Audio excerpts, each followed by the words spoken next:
Olá, pessoal.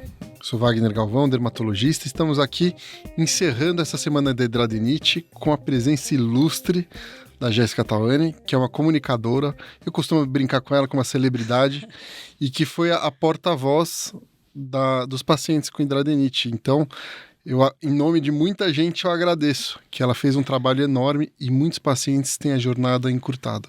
E hoje a gente vai fazer a coisa um pouquinho diferente. Em vez de eu perguntar, agora eu passo a bola para minha amiga Jéssica. Ah, doutor, na verdade, gente, oi.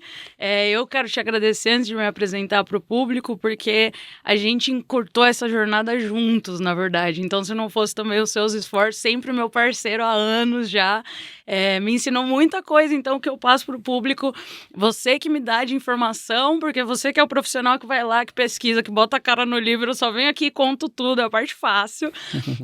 Mas também acho que é difícil falar sobre nossas vulnerabilidades, nossas dores, exige coragem e eu tenho essa coragem de me expor justamente porque eu sei o quão difícil é passar pelas situações que a gente que tem hidradenite, né, que tem HS passa. Para quem não me conhece, né, eu sou Jéssica Tauani, falo sobre hidradenite, então geralmente os pacientes, né, que já estão diagnosticados acessam lá meus conteúdos no Instagram, que é o @jtauani, no YouTube, que é o Jéssica Tauani, e em 2016 eu fiz um vídeo contando, né, sobre esse diagnóstico que eu tenho, e acabou que muita gente escreveu para mim aquilo de eu tenho isso, eu não sabia o nome. E aí eu descobri que era um assunto também, eu falava de outras coisas na internet, e aí passei a falar de hidradenite também, porque precisava, não tinha quem falasse, né, doutor? E aí a gente se cruzou na vida, se encontrou, e assim, essa parceria tá rendendo frutos ótimos, e com certeza vai render ainda mais. Então, obrigada, doutor, de coração mesmo. Imagina, obrigado a você. Exato, eu sou fã do Dr. Wagner, ele posta coisa, eu fico lá, obrigada, doutor, um aliado como o senhor nessa luta. De verdade. E parabéns por esse trabalho, muito importante, as ideias, a editoria, assim, foi muito legal e vai me ajudar também. Eu vou assistir todos os vídeos e vou aprender a fazer curativo, vou ver sobre saúde mental, que eu adoro esse papo. Então, obrigada também por esse conteúdo. Muito obrigado.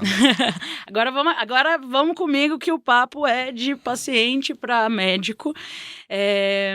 Aqui a gente tem perguntas, então, de pacientes, de curiosos, de familiares, né? A gente fez uma seleção aqui de perguntas. E a primeira dúvida é, doutor, o senhor conhece, existe alguma pesquisa sendo feita de um remédio que seja específico para o tratamento de HS? Sim, existem algumas pesquisas de remédios específicos para hidradenite, mas eu vou tirar um pouquinho do peso disso, que é um pouquinho da minha história, né? O grande tratamento que a gente tem hoje na hidradenite, que é o adalimumab para casos graves e tal, e alguns tratamentos que estão chegando, eles vieram realmente emprestados de outras doenças. Sim. Eles vieram meio por acaso. E eu vou fazer um exemplo regional, né? A gente está aqui em São Paulo. É mais ou menos assim, a gente descobriu que a hidradenite, ela tá ali na Castelo Branco, que é a estrada que leva lá para Sorocaba. Uma ótima estrada, adoro pegar.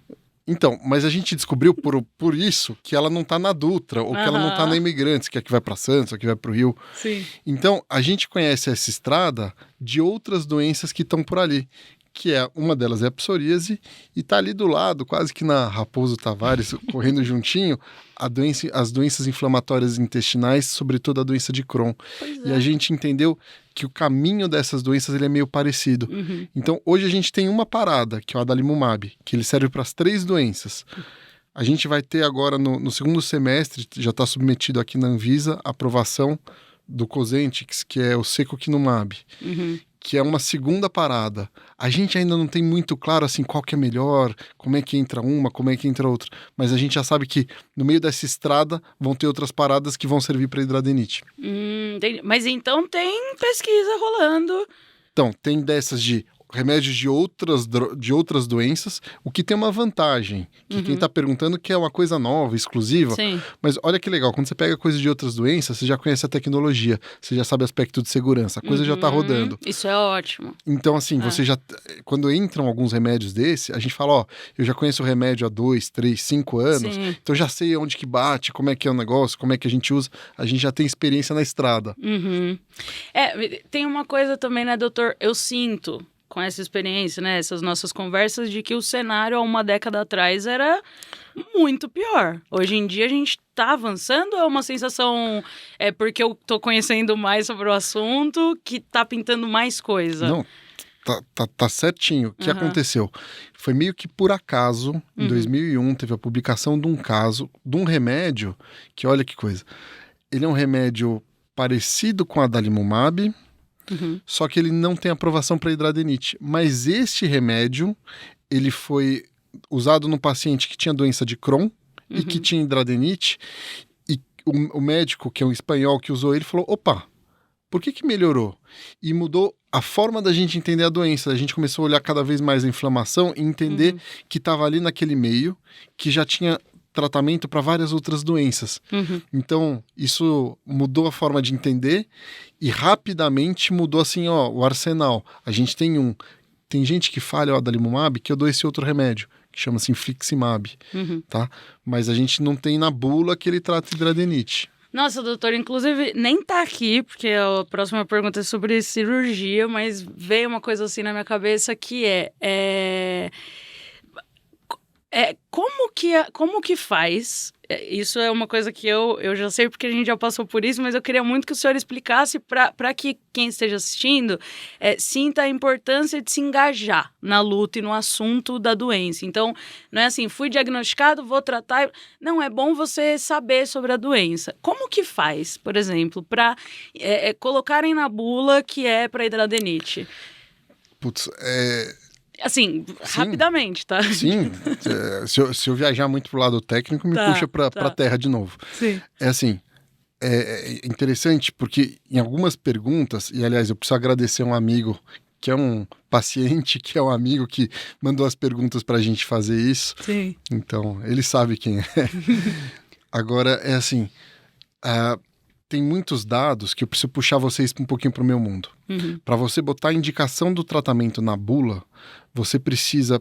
Geralmente isso vem de fora, né? Então, o grande norteador nisso é a Anvisa dos Estados Unidos, chama FDA. Sim. O FDA exige, no mínimo, dois trabalhos espelhados em vários centros, porque eles têm que reproduzir. Então, geralmente tem, por exemplo, para o adalimumab, teve o Pioneer 1 e o Pioneer 2. Eles mudaram um pouquinho, mas assim, eles pegam vários centros do mundo, recruta paciente, aí você tem que comparar ou com placebo ou com tratamento padrão, vai ver a magnitude do efeito daquela intervenção, que, por exemplo, é um remédio, e você vai ter que... isso vai ter que ser medido com o que eles chamam de cegamento múltiplo. Então, o paciente não sabe se ele está tomando remédio ou placebo, ou remédio A, remédio B. O observador não sabe se é remédio A ou remédio B. E isso, na prática, como é que funciona? A gente está lá na faculdade fazendo uma pesquisa clínica. Você fala assim, ó, tem um paciente lá que tem hidradenite, preenche esses critérios, vai entrar no trabalho. Aí você pega e fala, então esse vai ser o paciente número 362, bota lá no computador, bota todos os dados, e ele fala assim, o paciente 362 vai ganhar o remédio da caixinha 10. Aí você pega a caixinha 10 e você não sabe se ali é placebo ou remédio. E você vai acompanhando e ele também não sabe, e você vai medindo o efeito. Uma implicação disso que tem muitas perguntas, isso as pessoas perguntam toda hora assim, como é que é feito um estudo em nutrição? Não dá para fazer assim, é muito mais difícil. Então, assim, a gente tem percepções muito menos quantitativas de nutrição. E por isso que na nutrição acontece, o ovo é bom. Não, agora o ovo é ruim. Não, mas o bom é a gema. Não, mas... Sim. E as coisas vão mudando. Então, a gente vê que a forma de você estudar, onde você separa dois grupos aleatórios, sorteia e vê a diferença só de uma intervençãozinha, na nutrição é difícil, né? Como é que eu vou falar assim, salmão me faz feliz, então vou fazer um grupo com salmão, um grupo... Não dá. É difícil. Mas então, por exemplo, o adalimumab passou por isso. Sim. Para ter a hidradenite lá no... E ele foi o pioneiro, ele desbravou o mato. Porque assim, não tinha nem como medir hidradenite. Porque assim, a gente olha lá e o pessoal fala leve, moderado, severo, Hurley, que a gente fala, ele não dá uma perspectiva de atividade. Um Hurley 2 tratado com remédio, ele continua um Hurley 2, mas diminui a dor, diminui a secreção, a lesão fica quieta. Sim. Mas quando você faz continua Hurley 2. Então eles tiveram que criar uma forma. E isso ainda está em discussão. A gente está refinando a forma de entender. Então hoje tem uma forma que você quantifica as lesões que estão inflamadas. Sim. Pô, isso é difícil, né? Não é simples, não. Não, e até porque é uma área que nossa, são várias lesões em uma, tem toda uma coisa, então, né? Hoje em dia tem um trabalho que ele conta assim, olha, cada nódulo vale peso 1, cada abscesso vale peso 2 e cada fístula vale peso 4 só quando está inflamada. E a gente faz uma conta total. Caramba! Porque às vezes assim, eu tenho um túnel e uma fístula, ele tá quieto, depois do remédio, eu conto como ele desinflamou. Sim. Eu não conto mais ele. Eu sou nota 1000, vocês não estão enxergando, mas a minha dor está aqui. Eu tô com uma lesão inflamadíssima, mas eu sou uma paciente nota 1000, doutor. Não, que você é nota 1000, isso a gente já sabe. Mas olha que difícil, agora eu tô puxando vocês um pouquinho pro nosso mundo. Sim. Quando a gente vai lá na ciência para quantificar... porque precisa. Sim. É matemática, é um número. Difícil isso, viu? Doutor, eu vou até segurar um pouquinho também a ansiedade, que aí o povo ama saber de cirurgia. Eu vou segurar um pouquinho mais, porque a gente falou de adalimumab. Vou entrar aqui. Explica pra gente, afinal, o que é um remédio biológico? O que muda de um remédio biológico? Aí olha, a pessoa não sabe, tão leiga que fala, de um remédio biológico para um remédio normal. Boa. Um remédio que não é biológico. Boa. Então, assim, o remédio biológico o remédio normal que você compra na farmácia, toma um comprimidinho, ele quase sempre ele é metabolizado no fígado ou no rim. Então, ele age em alguns canais lá e mexe o sódio, o potássio, coisas assim. Grosso modo, é assim que funcionam os remédios. Isso, tem que explicar como se a gente tivesse 5 anos, senão não faz. Exato. Aí teve um argentino, desculpa a brincadeira, infelizmente um argentino, que ele descobriu que ele pegava uma célula do corpo que produz anticorpo, ele conseguia reprogramar essa célula, que é uma célula de um mieloma múltiplo, que é um câncer, e ele conseguia fazer ela produzir anticorpo como ele quisesse, contra o que ele quisesse. E eles começaram a brincar de batalha naval com o anticorpo. Nossa! E o anticorpo, ele é um Yzinho e ele gruda em proteína. Tá. Aí esse cara, eles começaram a brincar com isso e eles começaram a fabricar anticorpo que grudasse em alguns sinalizadores que uma célulazinha conversa com a outra para inflamar. Então, por exemplo, por isso que você tem uma infecção de garganta e de repente você tem febre no corpo inteiro. Você tem um monte de sinalizador para o corpo falando assim, aumenta a temperatura. Sim. E eles foram pegando de doenças mais conhecidas, mais abrangentes e fazendo isso. E isso mudou todo o tratamento nas doenças inflamatórias, começando pela artrite reumatoide, que foi a primeira que mudou tudo. Então, todo remédio biológico, ele é feito a partir de um sistema biológico. Desculpa, não tenho conflito de interesse nenhum, mas, sabe, vinho é biológico, Yakult é biológico, Coca-Cola não é biológico. Sim. É mais ou menos isso. Então, hoje, ele é feito a partir de uma programação que eles fazem, célulazinha específica, tal, coisa assim, altíssima tecnologia, que você tem lá anticorpos contra uma coisa específica. E você consegue bloquear uma coisa só. Qual que é a diferença de muitos remédios que a gente usa, como, por exemplo, corticoides, anti-inflamatórios, eles bloqueiam indistintamente muito mais coisas. Então, tem muito mais efeito colateral em relação ao mecanismo que o remédio funciona. Nossa, que interessante. Obrigada, argentino. A gente agradece. Ué, não, né? Eu não posso deixar de cutucar. E ele ganhou o Prêmio Nobel de 1985 por causa disso. Sério, doutor? Mas merecido, né? Caramba, é argentino, né? Muito bom. Então, agora chegamos na pergunta da cirurgia. A pessoa que tá com uma dúvida que é assim... se você não fizer a cirurgia, esse local, a lesão vai se espalhando por esse local, tá? Então, quanto mais tempo você demorar para fazer, vai piorar, ou depende do grau da própria pessoa? Eu vou voltar um pouquinho assim, o que a gente opera, por que a gente opera e quando que a gente opera. Nossa, ótimo. Então, assim, em qualquer lesão, eu tenho que operar? Não. Uhum. A gente opera e geralmente tem uma parte até clínica. Aquela lesão que naquele lugar fica indo e voltando muitas vezes. Sim. Aí, assim, nos processos de inflamação da hidradinite, que eles são extremamente complexos, ele vai inflamando como se fosse... Ele vai aumentando as coisas. Então ele vai pegando um livro, depois ele pega outro, depois ele pega outro, e vai abrindo os capítulos de inflamação. Em um determinado momento, ele produz uma proteína que digere tecido. E essa proteína, ela procura um caminho para sair. Nossa. E isso é o que faz aqueles túneis, aqueles tratos. A fístula. Isso. E por um outro lado, quando rompe o folículo e tudo começa no folículo de onde nasce o pelo, às vezes tem uma massinha de queratina, que é aquela que a gente espreme no cravo, no cisto, que todo mundo conhece, que quando rompeu e ela está na parte de baixo da pele, aquilo ali vira um corpo estranho e o corpo começa a inflamar em volta. Tá? Essa massinha embaixo da pele inflama e muitas vezes eu tenho que tirar.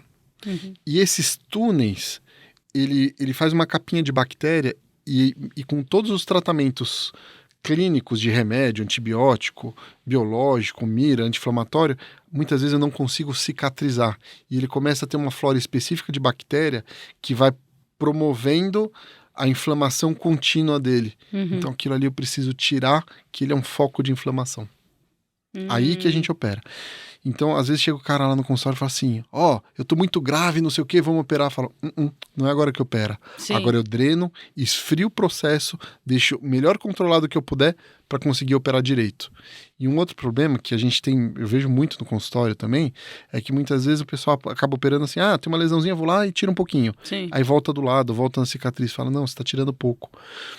Realmente, quando você precisa operar, você tem que tirar com uma margem grande. Então, assim, não é câncer, isso não é câncer, mas a lógica é que nem câncer. Se você operar e deixar um pedacinho, volta. Uhum. Entendi. Nossa, doutor. Eu só tirei uma e ela criou a fístula de qualquer maneira. E foi bem raso mesmo, assim, não teve muita profundidade, eu senti, sabe? Então, no colo aqui. Assim, a recidiva, ela é estatística, acontece com todo mundo, e eu até brinco assim, só tem complicação em recidiva quem opera. Quem não opera não tem problema. Uhum. Como que a gente faz para minimizar isso? Então, planejamento pré-operatório direitinho, você faz exames de imagem, seja ressonância, seja ultrassom, com quem faz ultrassom direitinho, e tira a área, e não tira um pouquinho. Uhum. Ou, aí o pessoal mais antigo faz, e tem um sucesso relativo e tal, você tira o teto e deixa aberto. Porque muitas vezes essa geleinha, que é o que disseca, é o que abre o túnel, ela não fica pra dentro, não fica pra fora. Você não deixa a meleca pra dentro. Sim. Você bota pra Minha fora. mãe operou nos anos 80 e foi assim, era axila. Então tirou metade da mama dela junto, assim. E aí a axila dela, apesar de ter 300 mil pontos, não ficou bonito, mas não voltou, assim. Ela tem alguns cistos, mas não inflamam. Costume dela inflama a virilha, assim, não inflama onde ela fez a cirurgia. Olha que interessante, né? Às vezes a gente tem... 70, talvez? Mas, faz tempo que ela operou. Então, olha que interessante.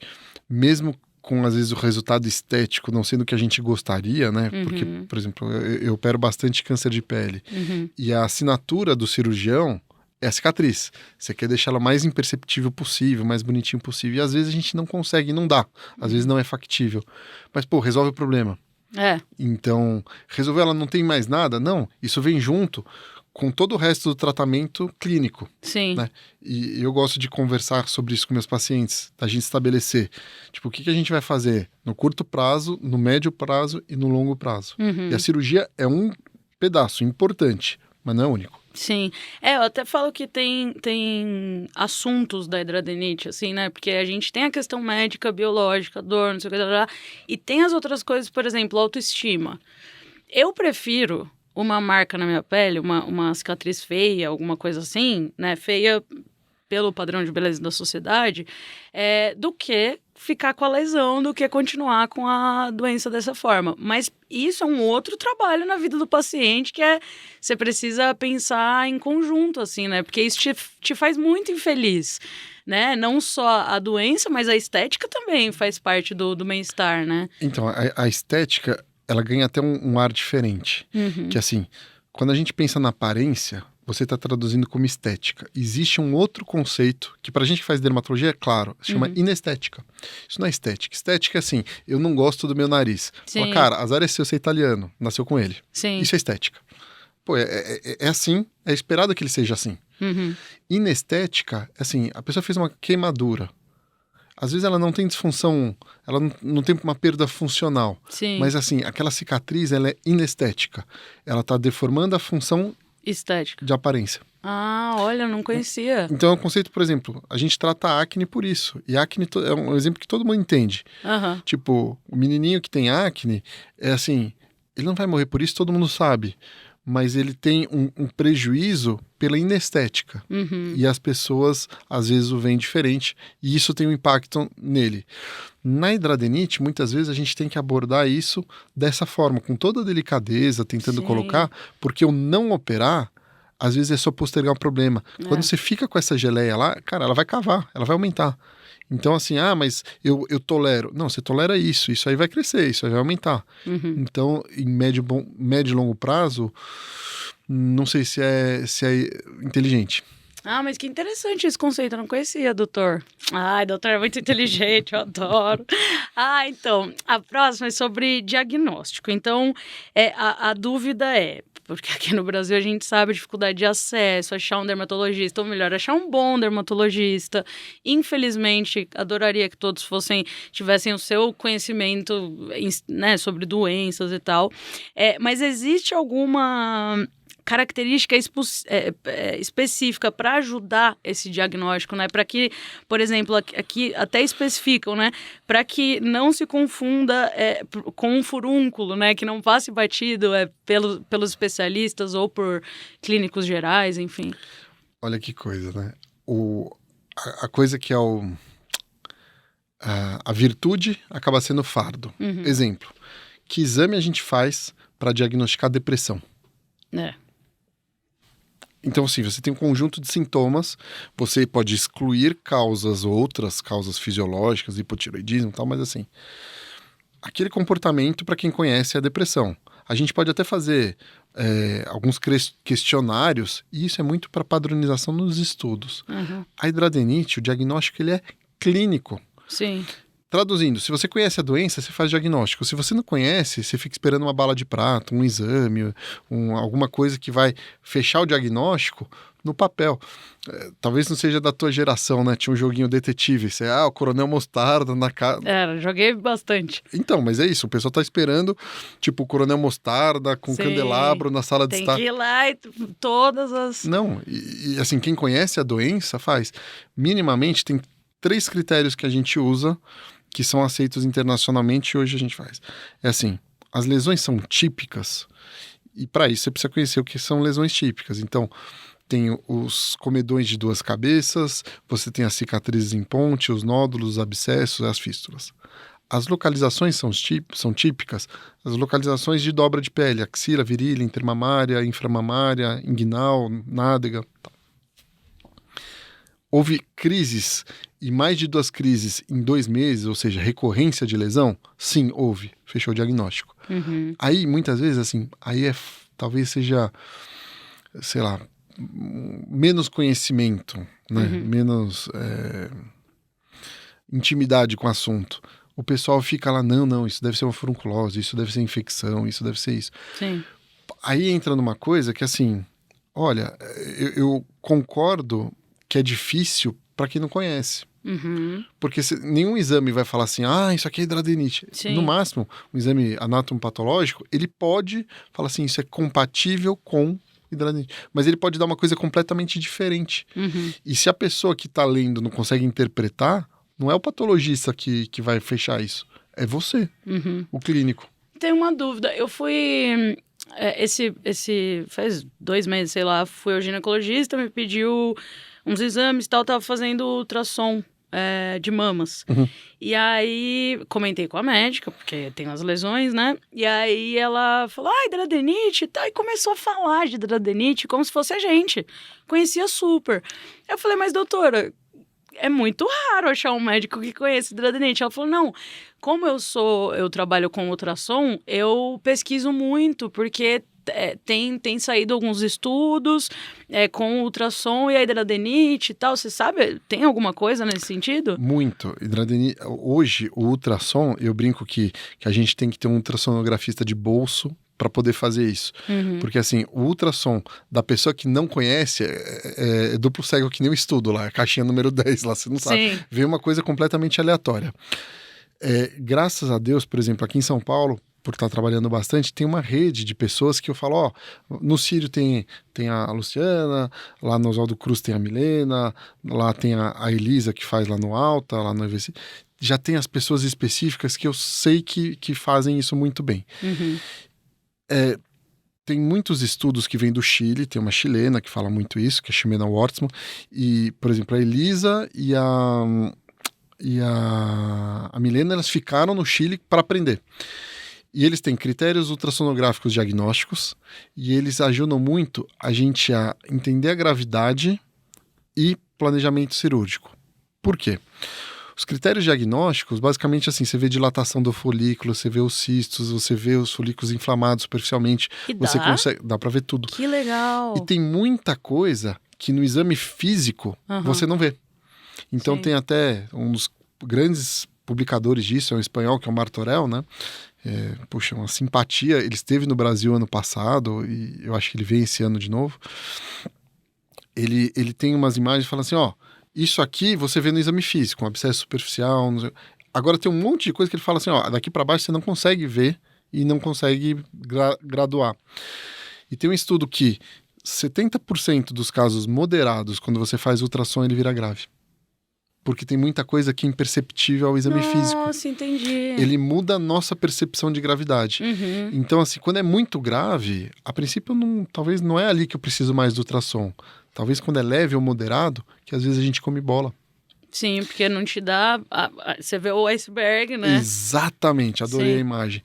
E aí tem a outra coisa que é, perto da cirurgia, antes da cirurgia, eu gosto de mandar para esses colegas, porque eles me ajudam a fazer o planejamento e falam assim, eu vou operar, o que eu vou encontrar lá? Porque já aconteceu da gente começa a abrir, e vai e fala assim, caramba, eu não sabia que ia para lá. E às vezes assim, sei lá, cirurgias de axila, que o túnel vai cavando para dentro dos músculos aqui, ou para as costas, e você não vê. Nossa, doutor. Imagina público. Imagina a responsabilidade de você estar com uma pessoa aberta na sua... Doutor, que trabalho. Nossa, que trabalho. Então, mas cirurgia, o segredo da cirurgia é você tentar antever os buracos na pista. Eu seria péssimo nisso. Imagina. Você vai pra cirurgia bem programado, porque às vezes descobrir isso durante... Mas é isso que eu tô... É aquele problema, tipo, com o avião tá voando, fala assim, e agora?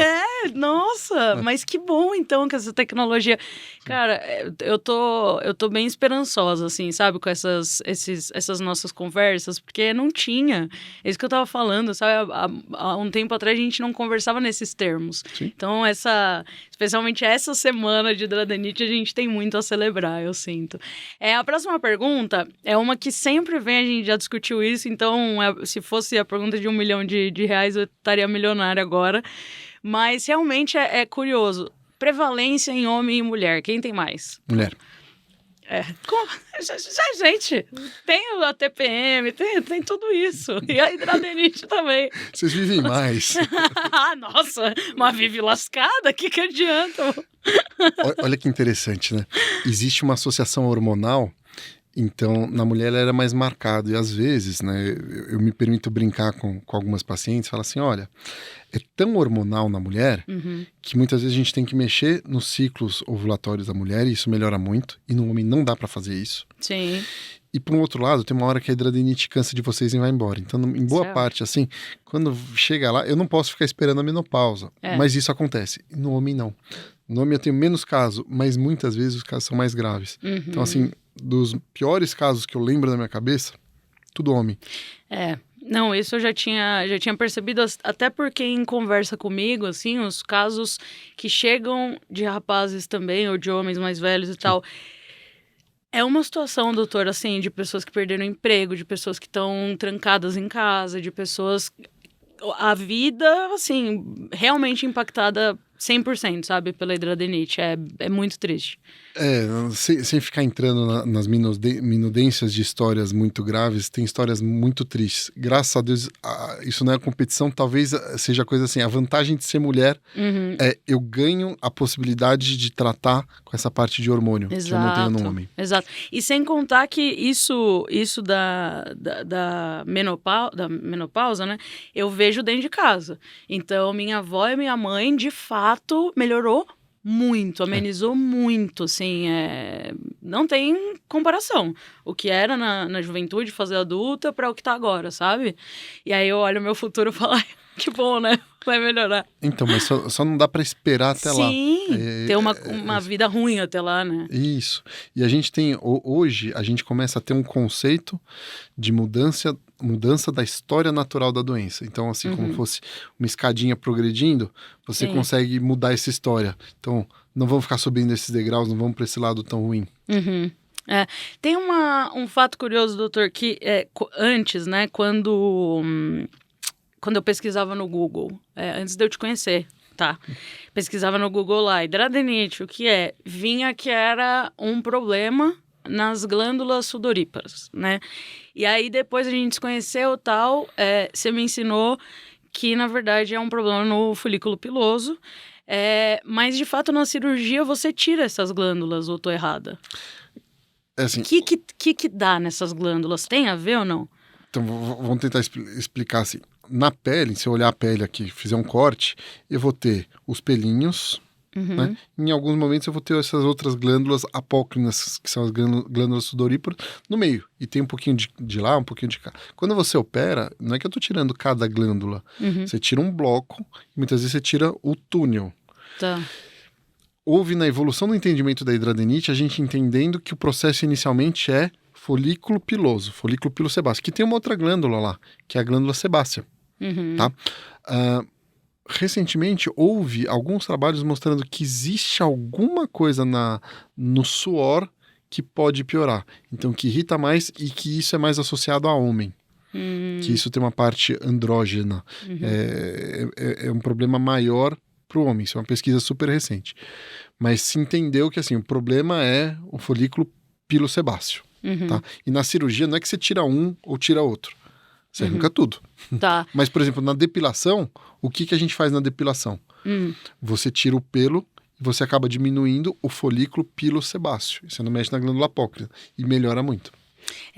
Queria muito saber disso quando eu tinha, sei lá, 17 anos e ter feito meu corpo inteiro, assim, depilação a laser. Nossa, teria me economizado um estresse. Fala sério. É porque a pergunta que tá aqui, ela pergunta, ela questiona isso, se tem como voltar as lesões se você retirar essas glândulas sudoríparas, né? Então...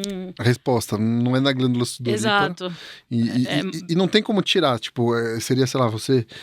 mais ou menos assim, você tirar um cabelinho por cada cabelinho. Não tem, não funciona assim, sabe? Tipo, não é uma coisa que é visível, você fala, bingo, tirei uma, bingo, não, isso não existe. Tem aqui uma questão sobre... que eu tô imaginando, na sua cabeça deve ser tão claro, né? Uma glândula, não dá pra olhar. E na nossa é tipo, uma glândula, doutor, dá pra olhar assim. Tem uma pergunta sobre nutrição. Então, se existem realmente alimentos, ou, né, coisas que a gente ingere, bebida, sei lá, que fazem mal, que prejudicam, pioram, né, intensificam a inflamação, a hidradenite. E se você puder listar, assim, os que mais, assim, né, para eu fingir que eu vou te... fingir que eu vou considerar o que você vai falar, porque é triste ter que tirar as coisas. Então, mas deixa eu tentar botar isso num patamar que eu acho, né, e às vezes a gente tem uma percepção um pouquinho diferente do pessoal da nutrição, né. Tá muito na moda falar assim, alimentos inflamatórios, não sei o quê. Tá, eu tenho... É aquela coisa, eu não entro em conflito, eu não brigo com as pessoas, Sim. Tá tudo bem. Mas assim, deixa eu buscar, voltando pro meu mundo, assim, da onde que surgiram essas coisas? Pelo menos na hidradenite. Na hidradenite, o leite e os derivados lácteos, ele tem um estudo que é bacana. Que eles pegaram, sei lá, mais ou menos 80 pacientes com hidradenite e falaram assim, pessoal, vamos parar de comer leite e derivados? né? E eu brinco, o problema não é o leite, é o queijo. Né? O pessoal fala da lactose, não é a lactose, é a caseína. Mas ele pegou essas 80 pessoas, fez essa intervenção e mais de 80% falaram que melhorou. Lembra aquilo que a gente estava discutindo lá atrás dos estudos médicos, da graduação? Olha que coisa, eu não tenho um cegamento, eu não tenho como fazer a magnitude, eu não tenho como medir, mas ainda assim eu considero que, eu acho que tem alguma coisa ali. Então eu oriento para os meus pacientes. Qual que é a magnitude desse efeito?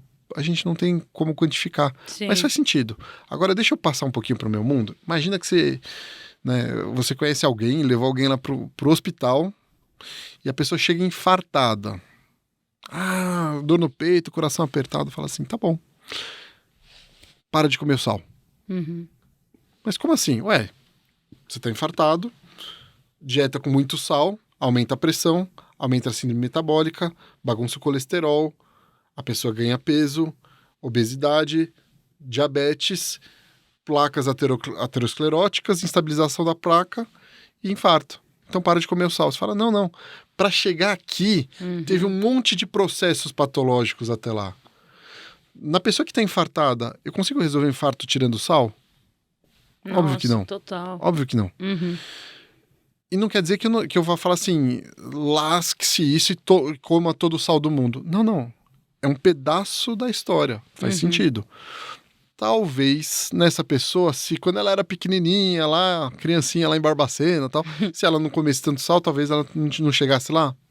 Sim, é uma possibilidade. Mas quando eu vejo o paciente infartado, eu tenho que tratar o infarto, melhorar a perfusão, estabilizar as placas, diminuir o colesterol, controlar a diabetes, controlar a pressão e ver essa outra parte, que são as modificações do estilo de vida, que também são importantes, mas elas entram no meio da história. Não é que ela vai resolver o infarto. Eu preciso fazer isso?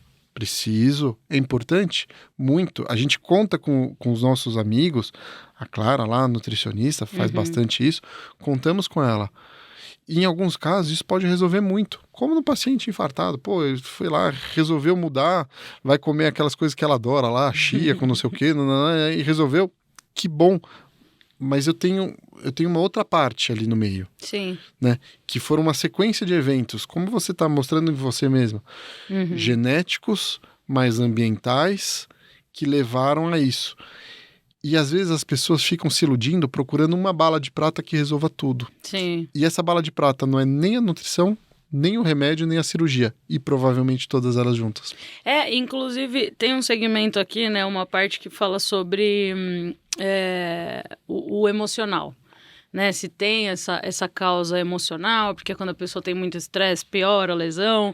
E aí tem essa coisa de que é uma doença psicossomática, né? Que tem razões psicológicas. E eu lembro de uma vez que a gente estava conversando e que você disse isso para mim. Você falou assim, pode ser. Eu não desconsidero nada, né? Eu trabalho com as possibilidades, com as outras áreas. Mas eu não tenho como chegar uma pessoa aqui e eu falar assim, então... resolve os seus problemas emocionais pra gente resolver a hidradenite. Eu vou tratar também, né? Eu tenho que fazer a minha parte aqui. Então é parecido, é correlato, né? É engraçado. Eu acho que falar que isso é uma doença psicossomática, eu não acho que eu tô ajudando ninguém. Eu acho que às vezes eu tô tirando o poder da pessoa resolver. Sim. E até, bem a verdade, perto das outras doenças que eu trato muito na dermatologia, dermatite atópica, psoríase, por exemplo, elas têm uma relação mais clara, né? E mesmo assim tem uma parte genética, tem todas umas outras coisas. Então, assim, quando você tá com dor, você tá mais pé da vida. Pior às vezes ansiedade, pior às vezes depressão, diminui o limiar de irritabilidade. E quando você tá com irritabilidade pior ou depressão, a dor piora. Então, assim, as duas coisas andam juntas. Mas eu tenho todo um arcabouço genético, que eu vejo em 1/3 dos casos. Eu tenho toda uma parte inflamatória. Eu tenho muito carinho e muito cuidado de olhar esse lado, mas muitas vezes como consequência e o que eu posso fazer para ajudar e minimizar.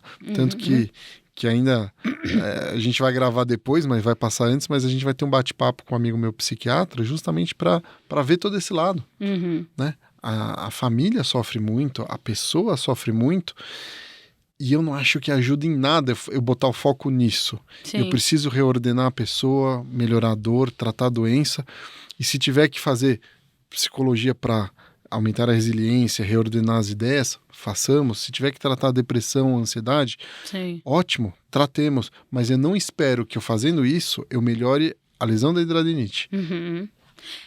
Inclusive é isso, assim, eu recomendo para todo mundo psicoterapia, sou uma adepta, faço há anos, muda a vida, de fato, sou uma pessoa muito melhor, assim, mais bem resolvida, mais...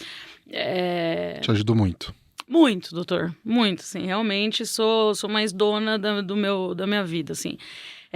Mas não acho que tenha só essa razão, sabe? Continua inflamando, tô numa fase ótima de vida, né? Assim, tô feliz e não tem isso, sabe? Pois é. E às vezes a gente tem até aquele outro lado, né?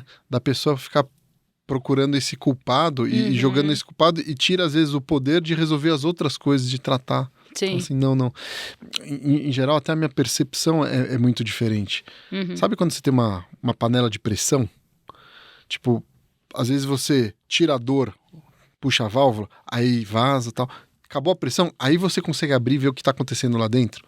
É isso. Muitas vezes chega o paciente assim, sofrendo, com dor, com problema.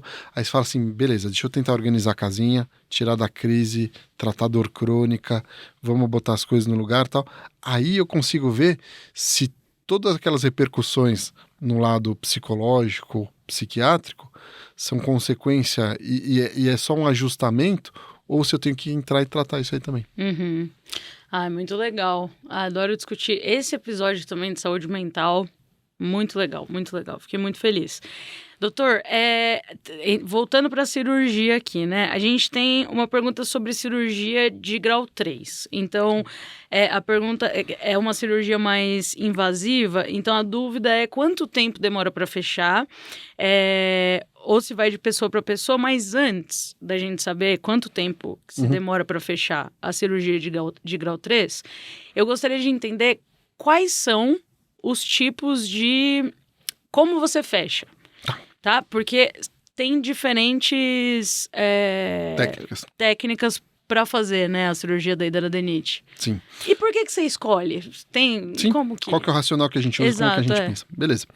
Então, assim, vamos lá. Classicamente, o padrão comum de cirurgia, a coisa mais simples, é você abrir, cortar em volta e vai lá e costura. E fecha. E às vezes isso aí dá pra fazer no consultório, coisas pequenas e tal. E muitas vezes você faz a anestesia no local da lesão. Então você infiltra o anestésico lá. Quando você começa a ter uma área maior, isso aí começa a ter alguns limites da infiltração e às vezes de sangramento. Então, como eu tenho acesso a ótimos hospitais, eu gosto de fazer bastante essa parte hospitalar, eu prefiro levar para o centro cirúrgico.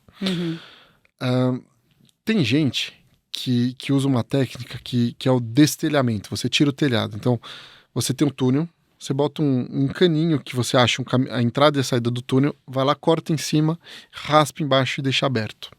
Cicatrização que a gente chama de segunda intenção. Então, a primeira intenção é quando você fecha, segunda intenção é isso, quando você abre e deixa aberto, que ele vai cicatrizar das bordas para dentro. E cicatriza? Cicatriza. Tipo um machucado? Eu fiquei algumas vezes lá na Universidade de Roterdã, que é um centro fantástico com pessoas das mais famosas no mundo em tratamento de hidradenite, e eles adoram deixar aberto.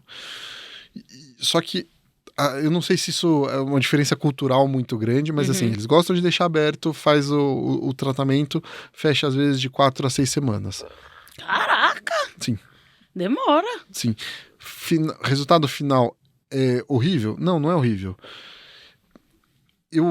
Talvez por algumas parcerias que eu fiz com o pessoal da cirurgia plástica, pela disponibilidade de fazer em centros onde eu tenho o que a gente pode oferecer de melhor, essas cirurgias que são maiores, que não dá para você pegar e fechar de uma borda direto, muitas vezes a gente acaba pegando uma pele do lado e abre e faz como se fosse um Lego. Então você corta um pedacinho pro lado, faz um corte maior e vira e roda para um lado, avança para um lado, você puxa o cobertor do outro lado.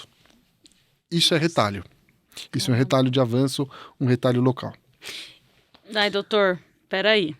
Tem minha mão aqui, aí você abriu. Então, vem cá. Não sei se vai aparecer na câmera. Aqui, ó, sim. Então a gente vai lá e tira uma moedinha daqui. Aham. Se eu fechar essa moedinha aqui... Beleza. Posso fazer meu nariz? Vai. Nariz é fácil. Show. Não é hidradenite, mas assim... Então a gente tira uma tampa do nariz aqui. Uhum. Se eu fechar aqui, vai acontecer isso. Vai desviar meu nariz, vai ficar torto. Sim. Então, às vezes, para fechar isso, você puxa a pele daqui e coloca aqui. Ah, entendi. E aqui vai ficar um cortinho e aqui vai ficar uma abinha da pele. Então, por exemplo, algumas áreas que a gente faz cirurgia de câncer aqui na asa do nariz, você faz um corte que você corta, faz um corte bem maior aqui e roda e faz um caracol para descer essa pele. Então você desce uma área maior que acaba fechando aquele defeito. Você tira. Então, normalmente o que você está fazendo é assim, você tira um pedaço, aí você faz um corte bem maior, avança, descola tudo embaixo para dar uma esticadinha e tal. No final, às vezes o resultado é legal. Quando você pode fazer esses retalhos da pele do lado, geralmente ela é uma pele mais parecida. Sim. Fica legal. Isso é um retalho local. Existem os retalhos autônomos. Um retalho que, assim, por exemplo, você vai fechar um defeito grande da axila, às vezes você puxa a pele de baixo e sobe, ou às vezes você pega um pedaço, sei lá, das costas, aí o pessoal da plástica faz com a gente os legos dele. Ele vai lá, corta um pedacinho, abre, vai cortando com toda a delicadeza, que é o que a gente chama de secar, até ficar uma artériazinha, como se fosse uma pipa. Uma pipazinha, pipa com a artériazinha que é o cabinho. Aí ele pega essa pele, passa por baixo de um túnel que ele cria e sai lá na axila. Sério? Sim. Nossa. Sim. E é ótimo. Aí você consegue, às vezes, uma área maior. Por exemplo... Caraca, doutor. Na coxa, a gente teve um caso recente na coxa, a mesma coisa. Ele tira um pedaço da coxa, às vezes vem junto com o músculo, vem com a artéria junto, e você consegue levar ela um tamanho maior para uma área um pouco mais longe. Nossa! Às vezes, uma outra técnica do pessoal da plástica, eles colocam o que eles chamam de expansor. Então, o que é um expansor? É como se fosse uma bolsa de silicone que você vai colocando soro e ele vai dilatando a pele, vai fazendo uma barriguinha. Por exemplo, a gente está fazendo a coxa de um paciente com expansor agora. Então, cada semana ele vai lá, a gente injeta um pouquinho, ela sobe, vai aumentando, laceando a pele. Criar mais pele. Na hora... Porque daí na hora que a gente tirar, a gente tem aquela pele do lado, para não ter que fazer um retalho. Isso eu já achei um pouco menos agoniante, assim. Não, então, são várias estratégias. Quer dizer, nossa, dá um pouco de aflição, né? Então, pra fechar. O que é legal? A gente, muitas vezes, tem que discutir isso multidisciplinar, com a plástica, com a coloprocto, a aproximação desses dois mundos foi muito legal. Sim. Porque, assim, o plástico, em geral, ele não está estudando esta doença. Ele estuda abrir e fechar defeitos. Muito legal. Mas muitas vezes eu tenho que falar assim, vem cá, vamos tirar, deixa que eu tiro. Eu tiro, você fecha, você se vira para fechar. Então, precisa tirar assim, assim, assim. E a gente faz as estratégias junto com a coloprocto.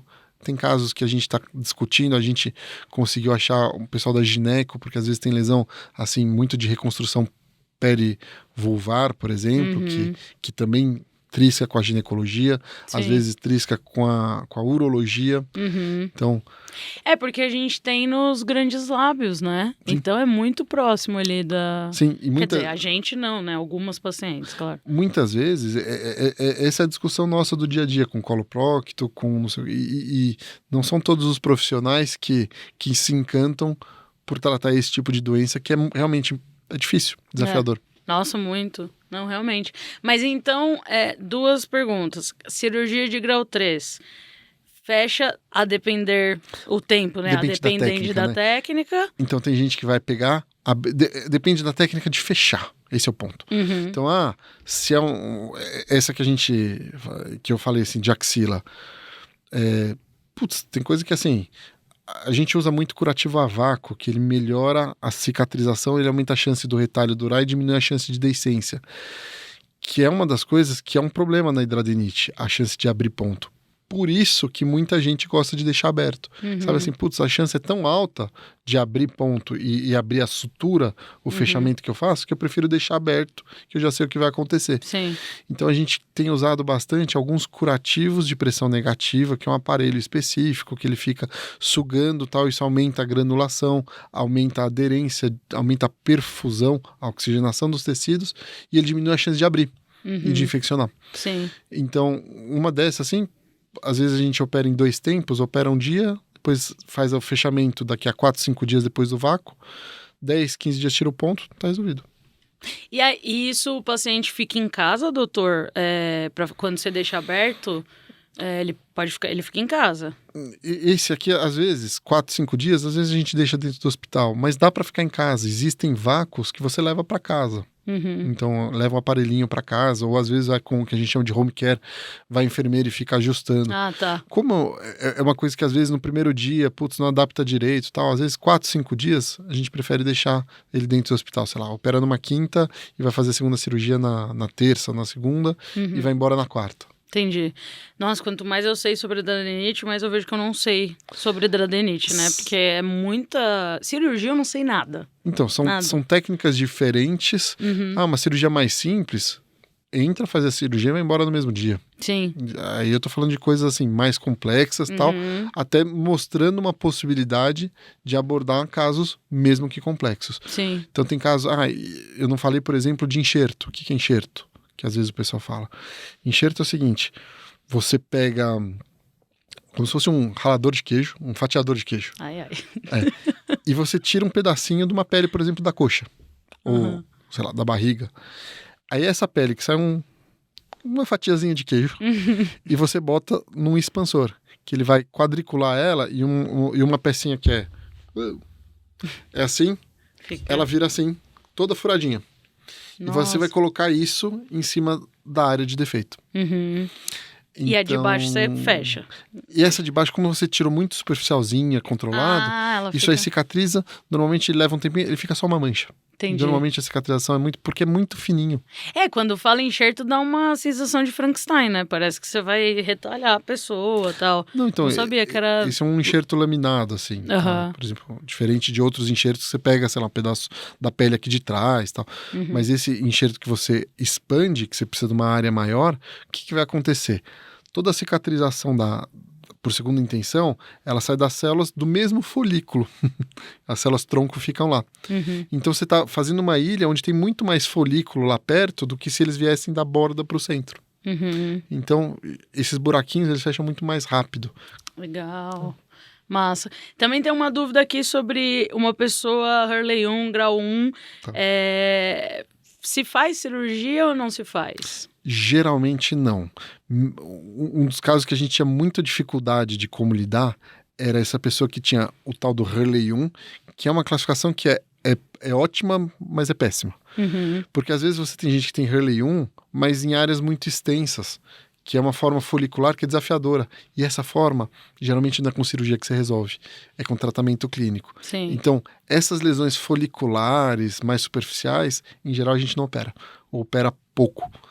Então, isso é a forma de abordar isso, mesmo que seja extenso, uma área maior, aquelas foliculites nádega, às vezes tem gente que pega as costas e tal, isso aí é muito mais por remédio do que por cirurgia. Sim. Eu acho bom. Porque, não, sério, cirurgia é chato. Então, mas a lógica é, eu não tenho que operar onde tem dradenite. Eu tenho que operar onde eu tenho dano tecidual que faz ficar indo e voltando naquele mesmo lugar. Esse é o problema. Essa é a coisa que eu resolvo com cirurgia. Essa é a... Sim. Não é a doença inteira. Sim. Então eu vou retalhar, vou operar em todo lugar. Não. Sim. Não. Até por isso que, em geral, a gente gosta de operar quando está clinicamente o que a gente chama otimizado. Ótimo, melhor ponto da clínica. Que daí a gente já pega um pouquinho assim, putz, é aqui que está indo e voltando. Aqui que eu opero. Doutor, sobre gravidez, as mulheres melhora, piora, você indica como que... Gravidez, e eu como pai de 3 filhos, né? Sou um amante disso. Eu brinco que eu tomei o golpe da barriga 3 vezes, da mesma mulher. Assim, é uma experiência incrível, eu adoro isso. Agora, a flutuação de hormônio para a mulher, ela pode judiar um pouquinho. A hidradenite durante a gestação, ela pode atrapalhar um pouquinho, dar um pouquinho de dor de cabeça. Não tem problema. Vamos resolver. Assim, faz parte do teu projeto de vida. Engravide, eu vou ficar muito feliz e a gente vai bater a cabeça e vai se virar. Por exemplo, o adalimumab, a gente consegue manter em boa parte da gravidez. Nossa. Inclusive, até para aquela paciente que tem mais dificuldade, mais receio, existe uma outra opção que não é aprovada para hidradenite, mas eu tenho aprovação do remédio para gestação. É um imunobiológico que mexe no mesmo ponto que o adalimumab, mas dá para dar. Então, assim, eu não tenho que deixar ela ao relento. Sim. Né?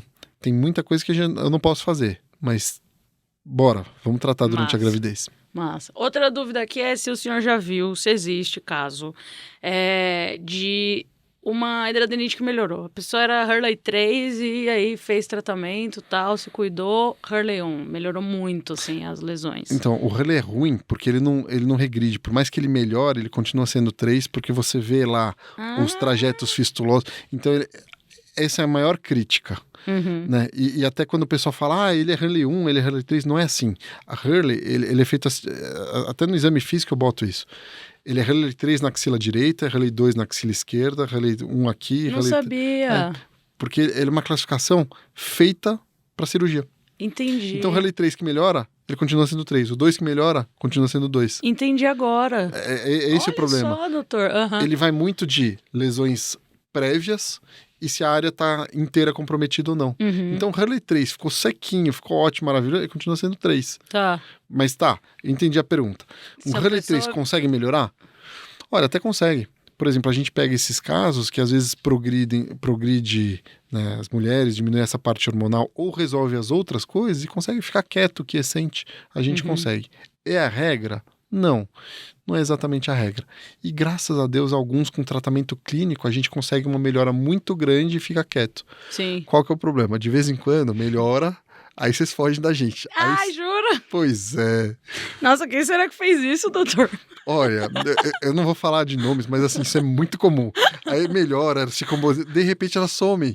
Aí quando volta, fala assim, cara, progredi, por que você não veio antes? Porque a gente acertar e deixar o avião ali no piloto automático é melhor. Sim, tá bom, entendi. Viu, gente? Vocês entenderam também, né? Tem uma dúvida aqui sobre regiões que não... Então, você mesmo falou, né? Região de pele com pele, dobra. Mas tem algumas lesões, eu mesma tive uma no colo, que faz anos que tá, né, quieta. Na cabeça também tive, mas eu sei que eu fiz aqui também, eu raspei 0 um dia, assim, do ladinho. Mas por que às vezes surgem essas lesões em lugares que não são típicos? Você está fazendo uma pergunta complicada demais, por quê? Assim, são as lesões que a gente chama de hidradenite ectópica. Tem gente com hidradenite na perna, tem nas costas, aquela coisa, não sei. Eu tenho desespero também com essas lesões, lesão na face, grave. Muito triste. Mas assim, o que a marca são as lesões nas localizações típicas. Sim. Agora, olha que interessante, para quem conhece a doença, eu não preciso disso para fazer o diagnóstico. Então, tem casos de hidradenite da face, você consegue fazer o diagnóstico pela hidradenite da face. Sim. Apesar de não ser a localização típica. Interessante. Tem uma pergunta aqui que eu não sei se a pessoa pegou meu estilo de vida, mas vamos supor, uma pessoa que não é tabagista, não está acima do peso, não come porcarias, mas tem hidradenite. Como é possível isso acontecer, doutor? Então, mais uma vez, ela não é uma doença de uma causa só. Então, por exemplo, a gente tem casos difíceis, um dos casos que eu estou batendo cabeça, assim, que é difícil, até as formas de tratar são mais restritas, gente com 5 anos, 8 anos, 10 anos. Sério? Sim. Então, é uma doença mais complexa que isso. Fala assim, meu Deus, não é o que ela come. Existe uma parte genética, uma parte de hábitos e estilo de vida, e tudo isso dá formas, inclusive, diferentes da hidradenite, que a gente está entendendo cada vez mais agora. Então, porque um evolui para túnel, o outro evolui só para forma folicular, e a gente está começando a se arvorar a tratar diferente e sair de um protocolo, né, da mesma coisa que serve para tudo. Não é assim. Eu tô me identificando muito nessas perguntas aqui, que é uma pessoa que fala sobre medo de cirurgia, né? Tem uma pessoa aqui que não foi bem tratada uma vez por um médico e eu fiquei com pânico de cirurgia de hidradenite, né? E aí tem muita gente que tem medo, que fala que mesmo depois que opera, volta, tal. Então, o que você tem a falar sobre essa crença, assim? Porque eu acho que tem bastante paciente. Eu mesma, se você for assistir os meus vídeos e tal, eu fico falando, ai, gente, pra quê? Pra quê cirurgia e tal? Não é uma coisa que eu falo muito, que eu estimulo muito, né? E ultimamente eu tenho sentido que essa é uma visão equivocada que eu tenho mesmo, assim. Até olhando para um lado, para mim, é uma coisa que eu também mudei. Quando a gente teve a introdução da adalimumab, ele foi uma grande ferramenta nova. Eu costumo brincar que assim, para quem só tem martelo, tudo é prego. E a gente achou o máximo. Aí a gente foi entendendo agora como usar isso melhor. E a gente voltou num conceito que o tratamento melhor é combinado. A primeira coisa em relação à cirurgia precisa ser muito bem conversado entre médico e paciente. Lógico, eu tenho o privilégio, que é até quase que uma covardia, né? Que eu converso com meus colegas do Brasil inteiro, nem todo mundo tem as condições de estrutura que eu consigo fazer na prática privada. E muitas vezes no ambiente lá universitário, no ambiente do SUS, a gente não tem todas essas coisas. Porque no paciente do consultório, que eu tenho acesso a bons hospitais, eu falo, não, interna, faz com anestesia, você vai ficar dormindo, tá tudo bem. Olha, a gente consegue usar o curativo a vácuo, melhora a cicatrização, eu consigo te otimizar com antibiótico, eu consigo fazer... Tudo caríssimo, né? Isso. E o cara, muitas vezes, que não tem esse acesso. As condições, às vezes, são subótimas. Mas deixa eu voltar. Um dos melhores centros do mundo, que é Roterdã, eles operam, muitas vezes, sem tudo isso. E eles estão na Holanda, fazendo um trabalho lindo, maravilhoso. E muitas vezes eles deixam aberto. E o resultado final é bom. Converse direitinho com seu médico, coloque seus medos, que muitas vezes se criam mitos que não precisa. E daí, às vezes, tem uma parte do relacionamento pessoal, que eu lembro que aconteceu com você e tal, fala assim, gente, não precisa isso. A pessoa que consegue explicar tudo direitinho, oferecer e colocar, olha, a gente vai fazer isso por causa... Né? Eu vou fazer com anestesia local por causa disso, ou vou fazer com anestesia sedação ou geral por causa disso. Vou internar ou não vou internar por causa disso. Eu tenho um pouquinho de dificuldade com aqueles médicos que às vezes não têm todo o repertório e acabam se limitando e não oferecendo o que poderia oferecer total para o paciente. Sim. Exemplo, meu problema não é que todo médico do rim saiba cuidar e indicar transplante. O problema é assim, ele tem que ter o transplante como parte do arsenal, mesmo que ele não faça. Sim. Ah, legal, doutor. Acho que eu preciso passar numa nova consulta. Bora. Isso não estava no script. Não, com certeza não. Mas, para fechar, vamos fechar aqui com chave de ouro. Tem uma desinformação que muita gente espalha a informação e eu fiquei acreditando nisso por bastante tempo, de que hidradenite é uma doença autoimune. E aí eu descobri com você que na verdade é autoinflamatória, é isso? É um conceito um pouquinho diferente, sim. Tá. Você tá falando perfeito, assim. Mas bonitinho. não é autoimune. Olha aqui, você vai me apertar e vou chamar meu advogado aqui. Ai. É assim, o que é autoimune? A pessoa faz um anticorpo contra ela mesma. Né? E o anticorpo, ele faz parte da imunidade que a gente chama adaptativa. Por exemplo, para que você toma vacina? Você toma vacina para essa imunidade reconhecer alguma coisa e saber especificamente se adaptar e combater aquilo. A hidradenite não parece que tem muito isso. Ela tem mais, isso seria, desculpa a brincadeira, a polícia civil. Ela só vai atrás do cara que ela tem a ficha. Ela conhece aquele cara. Ela investiga primeiro e vai certinho. É isso.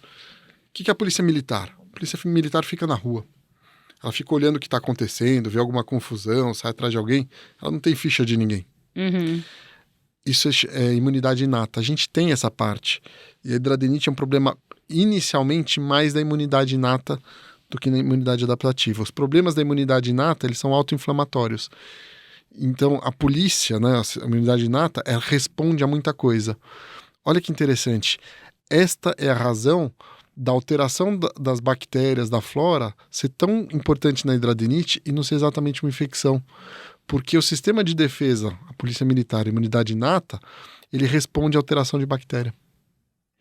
Porque muda? Sim, quando ele vê uma bactéria diferente, ele sai correndo atrás e inflama. Sim. Que é um dos problemas da hidradenite. Então, alterações da flora, eles são gatilhos para piorar a hidradenite.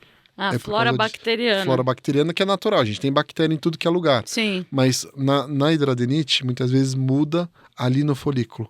E essa é uma das razões das crises. Porque eu fiz o tratamento com um antibiótico e aí via a bactéria, tomava o antibiótico. Aí era outra bactéria que vinha, aí tomava antibiótico. Aí vinha outra bactéria, aí tomava antibiótico. Então a gente usa bastante como ponte. Mas entendendo tudo isso, eu sei que isso aqui é só para esfriar o processo. Muitas vezes eu uso, às vezes eu não consigo. Às vezes eu tenho dificuldade de parar de usar, aí eu tenho que criar outras estratégias. Ponte cirúrgica, eu tenho que fazer outra coisa. Mas o antibiótico, na hidradenite, ele não pode ser uma estratégia única. Sim. Vai dar ruim. Sim. Mas então, eu não posso dizer que é uma doença autoimune. Do meu lado do mundo, não. Tá. Se você disser, eu nunca vou te corrigir. Sim. Mas do meu lado do mundo, falar, não. Tá. Mas a autoinflamatória existe? Esse conceito? Existe esse conceito. E ele é um conceito que, bem a verdade, assim, existem as coisas que são até meio ali no meio termo. Talvez a hidradenite seja até um pouquinho mais, que ela sai de uma autoinflamatória e lá na frente começa a ter anticorpo, pode ter plasmócito, outras células. Ela é autoimune por definição hoje. Ela é? Por definição. Tá. Aí, novidades, né? Que eu não tava bem perdida nesse assunto. Doutor, acho que a gente conseguiu falar de muita coisa. Muito legal. Muito legal. Eu te agradeço de novo. Essa semana, sério, cheia de vídeos legais. Graças a você, graças ao seu trabalho. Eu sei o tanto que isso despende de tempo, de recurso. Enfim, você está fazendo isso sozinho aqui, sem ajuda de ninguém, sem ninguém botar, né, a coisa para produzir aqui, que isso custa, gente. Então, obrigada de coração. É isso, quero te agradecer e que bom que a gente tem você como aliado. Olha, eu que tenho que te agradecer, você como grande portadora da bandeira da hidradenite, e eu não conseguiria fazer isso sem a ajuda dos amigos que estão aqui também dispondo do tempo, de uma celebridade da hidradenite. E espero que essa semana tenha sido muito útil para o pessoal que mandou as dúvidas, para esse meu amigo paciente que ajudou muito também. Sim. E que a gente tenha conseguido trazer informação de qualidade e essas inovações para tanta gente aí. Tomara. E você que está assistindo, eu te desejo melhoras. E como sempre digo, vai passar. Sempre passa. E procure ajuda. É isso.